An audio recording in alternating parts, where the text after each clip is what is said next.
We continue the sayings of the Fathers in the Desert Fathers, translations of Helen Waddell. We are in Book 7 of Patience or Fortitude. 1. When the holy abbot Antony was living in the desert, his soul fell into weariness and confusion of thought, and he began saying to God, Lord, I would be made whole, and my thoughts will not suffer me. What shall I do in this tribulation? How shall I be whole? And in a little while, rising up, he began to walk in the open, and he saw someone as it might be himself sitting and working, and then rising from his work and praying, and again sitting down and making a plate of palm leaves, and then rising once again to prayer. Now it was an angel of the Lord sent to the reproof and warning of Antony. And he heard the voice of the angel saying, This do, and thou shalt be whole. And hearing it, he took great joy of it and courage. And in so doing, he found the deliverance that he sought. 3. The abbot Amanus said that he had spent 14 years in Skeet, entreating the Lord day and night that he would give him power to master anger. 5. A certain brother who lived solitary was disturbed in mind, and making his way to the abbot Theodore of Ferme, he told him that he was troubled. The old man said to him, Go humble thy spirit and submit thyself, and live with other men. So he went away to the mountain and dwelt with others, and afterwards he came back to the old man and said to him, Nor in living with other men have I found peace. And the old man said, If thou canst not be at peace in solitude, nor yet with men, why didst thou will to be a monk? Was it not that thou shouldest have tribulation? Tell me now, how many years hast thou been in this habit? And the brother said, 8.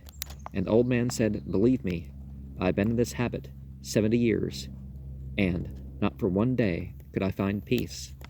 And thou wouldst have peace in 8. And there's, techniques of feeling, thought, and emotion. But surrendering your beliefs and your actions towards what is right, not just, attempting to abstain from existence that may include what is wrong. But of course it doesn't have to include what is wrong, because, a person can get married and all that other stuff. 12.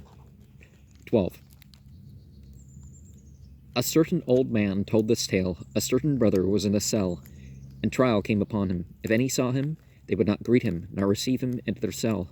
If he had need of bread, no one would lend to him. And if he came from harvesting, no one would invite him in to refresh himself, as is the custom. So he came by himself from harvest through the heat, and he had no loaves in his cell. And in all these things he gave God thanks.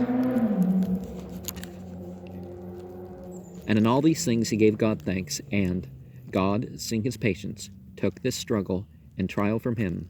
And lo, one suddenly knocked at the door, leading a camel laden with bread out of Egypt.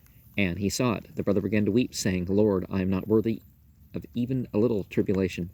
And when his trial was thus past, his brethren had him into their cells, and into the church, and made much of him. 26. An old man said the ancients did not readily remove from place to place, unless it might be for 3 things, that is, if there was any who had a grudge against him, and he could not pacify him, do what he would, or again if it befell that he were praised by many, or if he ran into temptation of fornication. 27. A certain brother said to the abbot Arsenius, What shall I do, Father?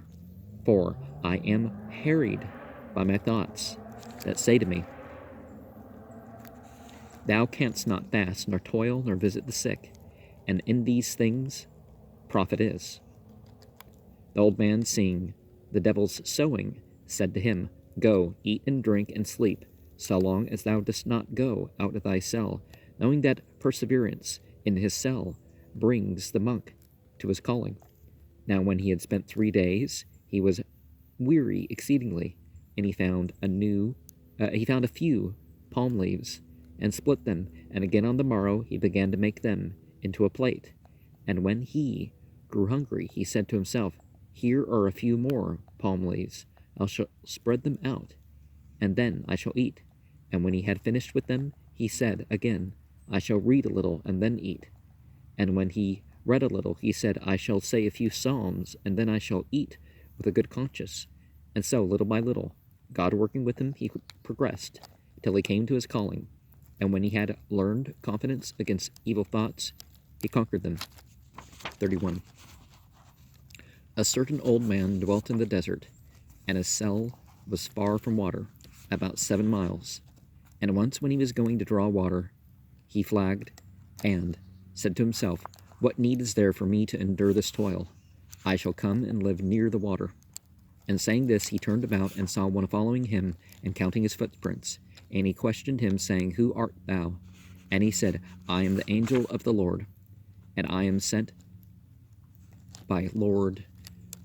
It's a mistranslation of Yahweh. Yahweh is God as a noun and verb. And I am sent, typically in the Bible, that's what we have. I don't think in this case. Well, I'm an angel of the Lord, and I am sent to count thy footprints and give thee thy reward. And when he heard him, the old man's heart was stout, and himself more ready, and he set his cell still farther from that water. 32. The fathers used to say, If temptation befall thee in the place thou dost inhabit, desert not the place in the time of temptation, for thou dost, wheresoever thou goest, thou shalt find what thou fliest before thee. 33. A certain brother, while he was in the community, was restless and frequently moved to wrath. And he said within himself, I shall go and live in some place in solitude, and when I have no one to speak to or to hear, I shall be at peace, and this passion of anger will be stilled. So he went forth and lived by himself in a cave. One day he filled a jug for himself with water, and set it on the ground. But it happened that it suddenly overturned. He filled it a second time, and again it overturned. And he filled it a third, come and set it down, and he overturned it again. And in a rage he caught up the jug and broke it. And when he had come to himself, he thought how he had been tricked by the spirit of anger, and said, Behold, here I am alone, and nevertheless he hath conquered me.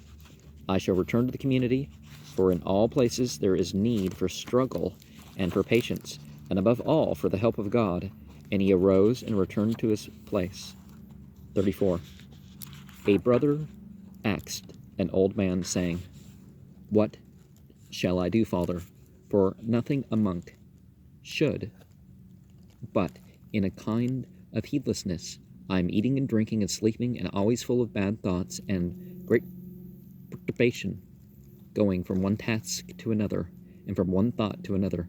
And the old man said, Sit thou in thy cell, and do what thou canst, and be not troubled, for the little that thou dost now is even as when Antony did great things, and many in the desert. For I have this trust in God, that whosoever sits in a cell for his name and keeps his conscience shall himself be found in Antony's place. 36. An old man said, Even as a tree cannot bear fruit, if it be often transplanted, no more can a monk that is often removing from one place to another. 37. A certain brother who was tormented by his thoughts, urging him to leave the monastery, told it to the abbot, and he said, Go and sit down, and give thy body in pledge to the wall of thy cell, and go not out thence, but let thy thought go. Let it think as much as it likes, provided thou fling not thy body out of the cell. 38. An old man said, The cell of the monk is the furnace in Babylon, where the 3 young men found the Son of God, and it is also the pillar of cloud from which God spoke to Moses. And remember, in the story of Daniel, any version of it really, I don't know, maybe the Christians have rewritten versions where there's a son of God, and God's literally a father. But yeah, they weren't individuals that believed that they weren't polytheists. So, but perhaps the metaphor of Son of God, perhaps they found that as themselves, right? 44. At one time, an old man who lived in the solitary life fell ill, and as he had no one to tend him, he would rise and eat whatever he could find in his cell. And the days passed, and no one came to visit him. But when 30 days had gone by, and no one came, the Lord sent his angel, and he ministered unto him, for it was for 7 days. And then let the fathers remembered, and said one to the other, Let us go and see if perchance that old man is ill. But when they came and knocked, the angel departed from him, and the old man called out from within, Go hence, my brethren. But they lifted the door from its hinge, and entered in, and asked him why he had called out. And he said, For 30 days I travailed in my infirmity, and no one visited me. And lo, it is now 7 days since the Lord sent his angel to minister unto me. And when ye came, he departed from me. And saying these words, he slept in peace. But the brethren marveled and glorified God, saying, The Lord doth not leave them that hope in him desolate. Now, the people who isolate themselves and make going to water to such a difficulty, if there's ever a problem, that if they were a mile away or whatever, or at a reasonable distance, this excessive distance from water and all this other stuff, yeah, that leads to people's death. And it's not God abandoning them, that they've made things difficult to a limit that they think they can follow, and it turns out at some point they can't.